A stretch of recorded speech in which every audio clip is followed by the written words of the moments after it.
नमस्कार बच्चों, math concept गुरु channel में आप सभी का स्वागत है। बच्चों, इससे पहले वाले एपिसोड में हम लोग देख चुके हैं ये पहला क्वेश्चन। उसमें क्या है, डायरेक्शन ऑफ करंट के बारे में बतला रहे थे। तो डायरेक्शन ऑफ करंट का कैसा होता है बच्चों, इलेक्ट्रॉन जिधर बहता है उसका जस्ट अपोजिट डायरेक्शन में करंट का डायरेक्शन होता है। ये आप लोग याद रखिएगा। तो मेरा ये क्वेश्चंस मेरा था पहला वाला, direction of flow of current in a conductor is same as direction of flow of electron in it. बोलता है कि कोई कंडक्टर में मतलब कि डायरेक्शन ऑफ करंट और direction of flow of electron क्या दोनों सेम होते हैं? तो वो बतलाना है, नहीं होते हैं। जस्ट करंट क्या करता है, इलेक्ट्रॉन का फ्लो के डायरेक्शन के अपोजिट मेरा बहता है, फ्लो करता है। तो ये मेरा हो गया था, ये हो गया फॉल्स। अब सेकेंड क्वेश्चन क्या बोल रहा है, when an ebonite rod is rubbed with wool positive charge is develop on the ebonite rod. कहता है बच्चों, व्हेन मतलब जब, एन मतलब एक, इबोनाइट रोड। इबोनाइट रोड एक प्रकार का रोड होता है। कैसा रोड होता है, ये रबड़ का बना हुआ था। जैसे क्या होता है कि जब हम रबड़ निकालते हैं तो वो पौधा या वृक्ष से जो दूध निकलता है, एक प्रकार का वृक्ष होता है, पेड़ होता है, जिससे उससे दूध निकलता है, जिसको हम लोग लेटेक्स कहते हैं। क्या कहते हैं? लेटेक्स बोलते हैं उसको, लेटेक्स बोलते हैं। लेटेक्स से ही मेरा क्या बनता है, रबड़। जैसे कोई आप लोग देखे होंगे डिस्कवरी वगैरह चैनल में कि दूध रबड़ कैसे बनता है। तो जो मेरा दूध निकलता है उस दूध को बोलते हैं लेटेक्स। और लेटेक्स को ही क्या करते हैं कि गर्म करता है तो एक कच्चा रबड़ बन जाता है। कच्चा रबड़ बन जाता है तो इस प्रकार रबड़ वो बनता है। अगर यही लेटेक्स में क्या करेंगे कि हम सल्फ़र मिला देंगे 25% से, मतलब कि जनरली 25% मिलाते हैं, तो वो क्या होता है कि हार्ड होने लगता है। वो रबड़ लचीला टाइप का नहीं होता है, तो वो हार्ड होता है। तो वही हार्ड रबड़ ही इबोनाइट इबोनाइट बोलते हैं। और इसको एक तो छड़ के समान उसको बना दिया जाता है। कच्चा माल, एक तरह का कच्चा माल। जैसे कोई लोहा का जैसे कुछ बनाना है स्ट्रक्चर वगैरह, तो पहले एक लोहा का कुछ कच्चा माल जैसा हम लोग बना लेते हैं, उसके बाद उससे निकालते हैं। उसी तरह ये भी इबोनाइट रोड भी एक कच्चा माल होता है। तो ये बनता है मेरा जो रबड़ निकालने वाला जो दूध होता है उसमें 25% आसपास सल्फ़र मिला देते हैं और गर्म कर देते हैं, तो वो मेरा हार्ड हो जाता है। और उसी को रोड के रूप में हम लोग बना के रखते हैं, उसी को बोलते हैं इबोनाइट रोड। तो ये समझ में आ रहा है। ईज मतलब है, रबड़ मतलब कि रगड़ा जाता है। विथ वूल किसके साथ, विथ मतलब साथ, वूल मतलब कि ऊन वाला कपड़ा के साथ रगड़ा जाता है। तो क्या बोलता है, positive charge is develop on the ebonite rod. तो पॉजिटिव चार्ज क्या इबोनाइट रोड में डेवलप करता है। तो बच्चों ये भी मेरा फॉल्स है। ये क्या होता है कि ये फ्रिक्शन इलेक्ट्रिसिटी, जैसे हम लोग एक मान लीजिए कि ये मेरा इस तरह का इबोनाइट रोड है, ये भी इबोनाइट से ही बना हुआ है।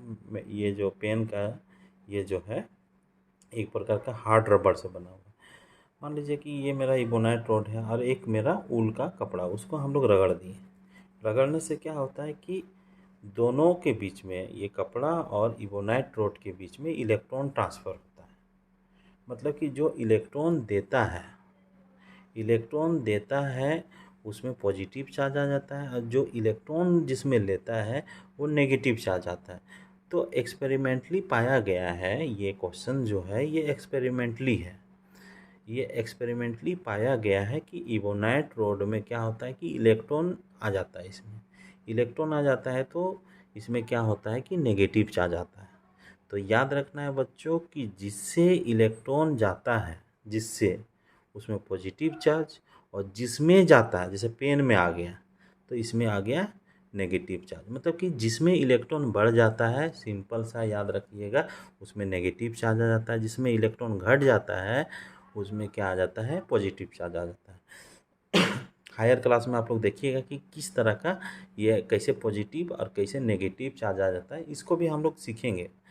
लेकिन हायर क्लास में ये सब बहुत थोड़ा डीपली पढ़ना रहता है। तो हम लोग जान गए, तो ये जो इबोनाइट रोड है इसमें नेगेटिव चार्ज होता है, तो इसमें रटने का ज़रूरत नहीं है, इसको एक्सपेरिमेंटली किया गया है, तो इसमें नेगेटिव चार्ज आता है। तो ये मेरा क्या हो जाएगा, आंसर मेरा फॉल्स हो जाएगा। इसमें पॉजिटिव चार्ज डेवलप हो रहा है, अगर यहाँ पे नेगेटिव चार्ज डेवलप करता तो उसका होता ट्रू, मतलब कि सही। और इसमें पॉजिटिव चार्ज है तो ये मेरा क्या हो जाएगा, फॉल्स, मतलब गलत। फॉल्स का मतलब गलत, रॉन्ग। अब मेरा तीसरा क्वेश्चन वो पूछता है क्या, ये हो गया दूसरा question. Electric current is defined as the rate of flow of electric charge. Electric current को कैसे डिफाइन करते हैं, परिभाषित करते हैं, electric current rate of flow of electric charge, मतलब कि सही है ये, मतलब रेट ऑफ इलेक्ट्रिक चार्ज को ही क्या बोलते हैं, इलेक्ट्रिक करंट बोला जाता है। और इसको हम लोग कैसे लिखते हैं मैथमेटिकली, वो भी देखते हैं। इलेक्ट्रिक करंट को हम लोग आई से डिनोट करते हैं, चार्ज को क्यू से, डिवाइडेड बाय टी, मतलब जहाँ रेट आए, वर्ड आए, रेट मतलब कि डिवाइडेड बाय टी होता है, याद रखिएगा। और टी क्या है, समय, टाइम होता है। तो बच्चों इस तरह का आप लोग कॉन्सेप्ट लेके करने का कोशिश कीजिए। जहाँ रेट देखिएगा तो ज़रूर उसका रेट, मतलब कि फिजिक्स में हम लोग टाइम को बोलते हैं। जैसे हम लोग दुनियादारी में हम लोग रुपया पैसा को रेट बोलते हैं कि कितना रेट का सब्जी है, कितना रेट का सामान है। तो उसी तरह फिजिक्स में हमको रेट बोलना होगा, किसको, टाइम को बोलना होगा। तो जहाँ रेट देखिएगा वहाँ दिमाग में आना चाहिए टाइम। तो ये फॉर्मूला आ गया बच्चों। और ये जो करंट है उसका यूनिट होता है एम्पियर, ये भी याद रखिएगा। हम बार बार बताते जाएंगे जिससे आप लोग प्रत्येक क्वेश्चन से कुछ नया ही सीखने को मिलेगा। तो इलेक्ट्रिक करंट ये हो गया answer. Electric current is defined as the rate of flow of electric charge, मतलब ट्रू है, सही है, ये हम ट्रू कर दिए। अब मेरा अगला क्वेश्चन क्या बोलता है, electric current can flow only when an electric circuit is close circuit.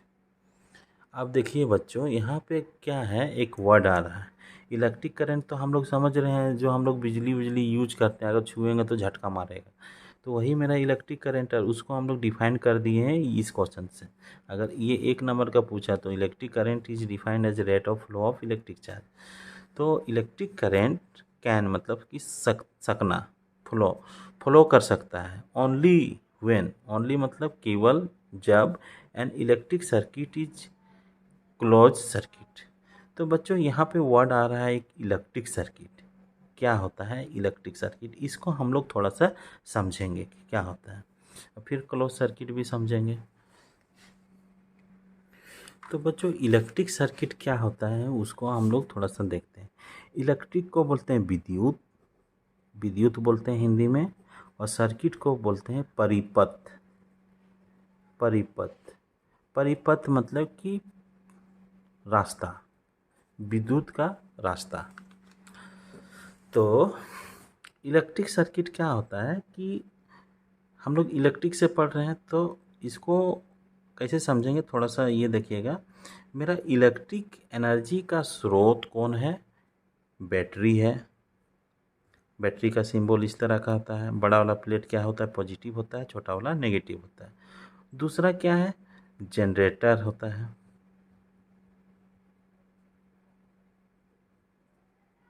Generator.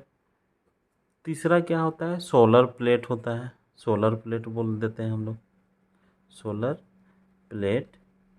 इसी तरह का हम लोग देखे हुए हैं। जनरेटर मतलब कि जैसे आप लोग घर वगैरह में जब बिजली नहीं रहता है जहाँ, या बिजली कट जाता है, तो वहाँ हम लोग जनरेटर यूज करते हैं और वहाँ से मेरा बिजली पैदा होता है, वो देखें। और बड़ा बड़ा जनरेटर, इसको बड़ा बड़ा अगर हम प्लांट में देखें, इलेक्ट्रिक प्लांट में, जैसे एनटीपीसी हो गया, नेशनल थर्मल पावर प्लांट, जैसे डीवीसी हो गया, या हाइडल पावर प्लांट, उसमें क्या होता है कि जनरेटर ही लगा हुआ रहता है, लेकिन उस जनरेटर को चलाने के लिए क्या रहता है, टरबाइन रहता है, टरबाइन। और ये बहुत बड़ा बड़ा पावर जनरेट करता है। जनरेटर तो हम लोग का घर वगैरह छोटा छोटा पावर यूज ऐसी जनरेट करता है, लेकिन टरबाइन वाला जो बड़ा बड़ा पावर प्लांट है उसमें बहुत हैवी बिजली पैदा होता है। तो इस तरह का एक जनरेटर हो गया। फिर सोलर प्लेट जैसे आप लोग देखे होंगे, कोई टॉर्च वगैरह में रहता है, उससे भी बिजली। तो ये क्या हो गया कि एक बैटरी हो गया, सेल हो गया या जनरेटर हो गया। इसमें क्या है कि अगर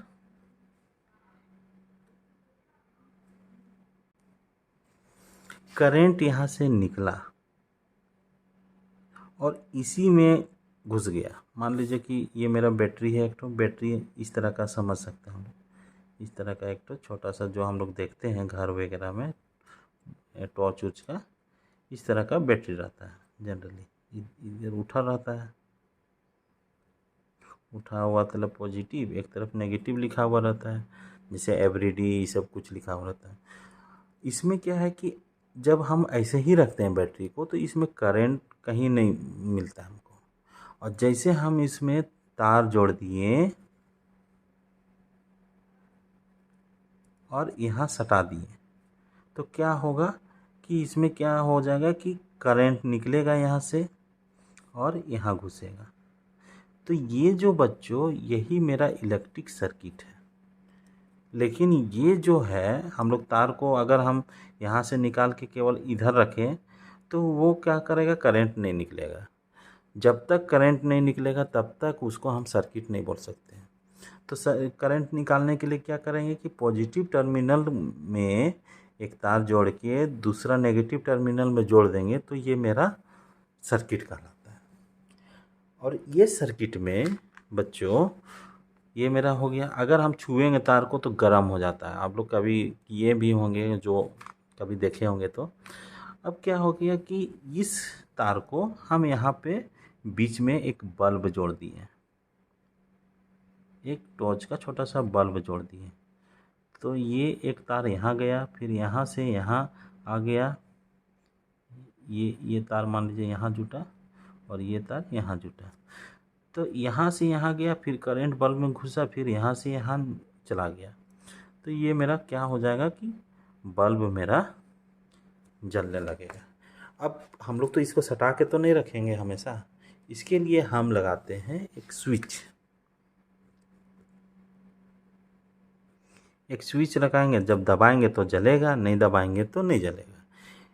तो ये मेरा एक तरह का सिंपल सा सर्किट हो गया, इसी को बोलते हैं सर्किट। तो इलेक्ट्रिक सर्किट को हम लोग कैसे डिफाइन कर सकते हैं, उसी तरह जनरेटर को यहाँ रख देंगे तो वो भी जला देगा। इस ये में अगर पंखा लगा दें या कुछ भी लगा दें, हीटर लगा दें, कुछ भी आप लगाइएगा तो उसमें क्या होता है कि वो एक सर्किट बन जाता है। तो सर्किट मोटा मोटी हम लोग समझ रहे हैं। तो इलेक्ट्रिक सर्किट क्या होगा कि continuous path for flow of electric current, ऐसे ही बोल सकते हैं हम लोग। Electric circuit is defined as continuous path of electric current. तो इलेक्ट्रिक करंट को फ्लो करने के लिए एक कंटिन्यूअस पाथ है, रास्ता है जिससे मेरा करंट बहता है। तो जितना हम जो करंट निकला और उस वही करंट नेगेटिव टर्मिनल में चला गया तो ये मेरा हो गया सर्किट। तो सर्किट बच्चों दो तरीक़ा से होता है। पहला है ओपन सर्किट, ओपन सर्किट बोलते हैं, और दूसरा है क्लोज सर्किट।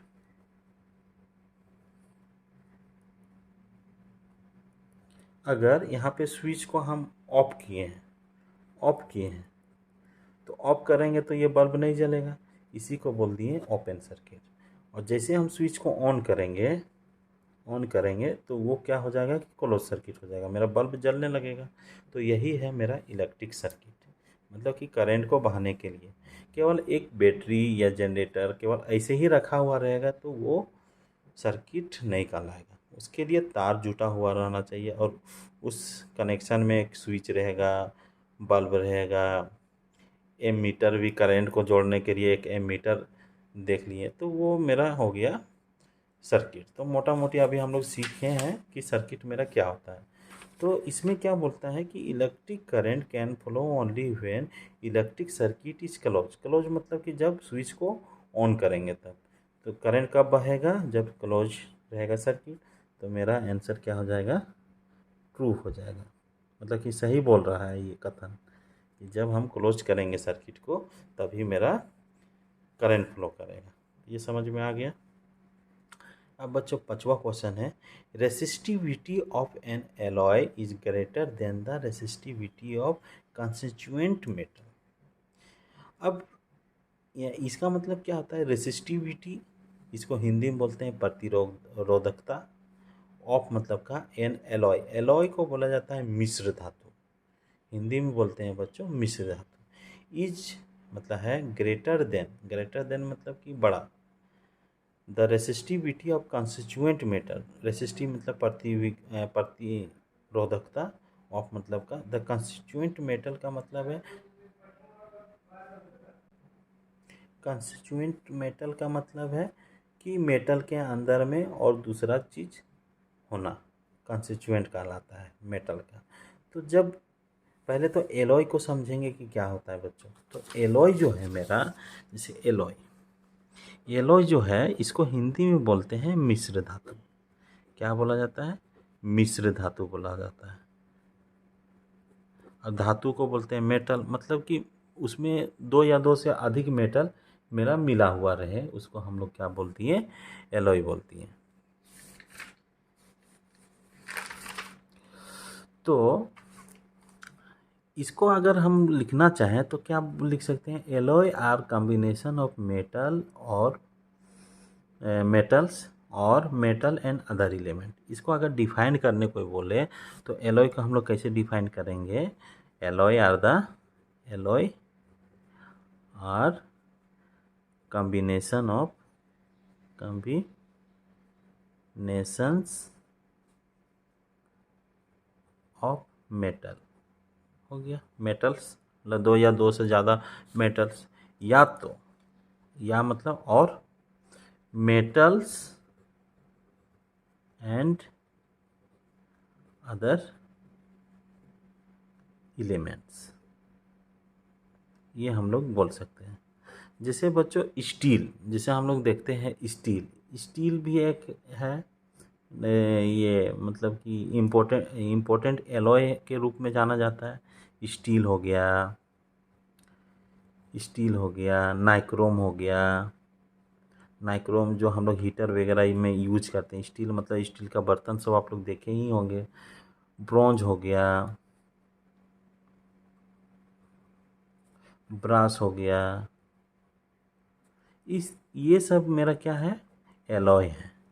इसमें दो या दो से ज़्यादा मेटल मिल के बना हुआ है, तो ये मेरा क्या हो गया? एलॉय है। एलॉय समझ गए।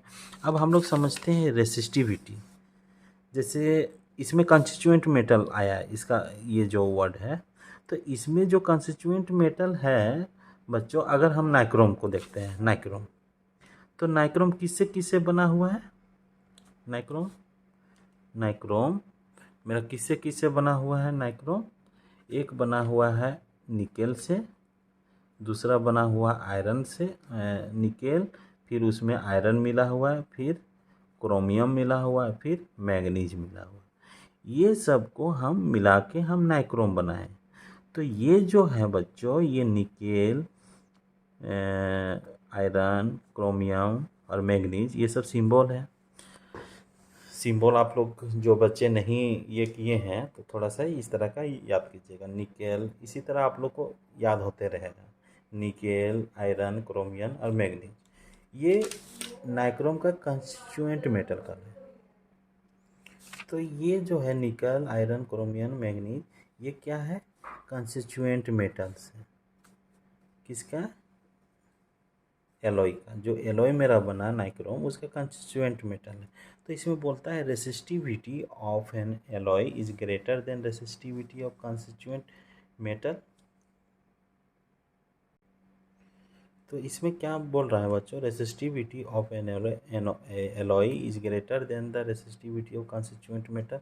मतलब कि ये सब का जो रेसिस्टिविटी है उससे मेरा ज़्यादा होगा कि नहीं होगा, ट्रू सही या गलत, ये जो स्टेटमेंट है वो सही है कि गलत है। तो बच्चों इसका रेसिस्टिविटी अलग है, इसका रेसिस्टिविटी अलग है, इसका रेसिस्टिविटी अलग है, इसका रेसिस्टिविटी अलग है।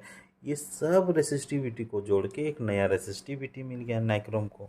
मतलब रेसिस्टिविटी क्या है, एक प्रॉपर्टी है कोई भी मटेरियल का, जो क्या होता है कि करंट को फ्लो होने से ऑब्जेक्शन पैदा करता है, मतलब कि उसको रुकावट पैदा करता है।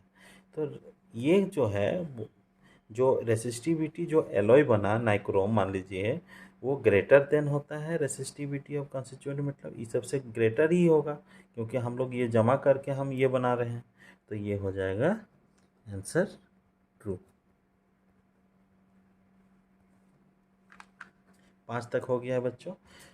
अब बच्चों मिलते हैं, वीडियो लंबा हो जाने के कारण इसको आप नेक्स्ट एपिसोड में और ये कवर करते हैं। मिलते हैं बच्चों नेक्स्ट एपिसोड में। वीडियो को देखने के लिए आप सभी का धन्यवाद।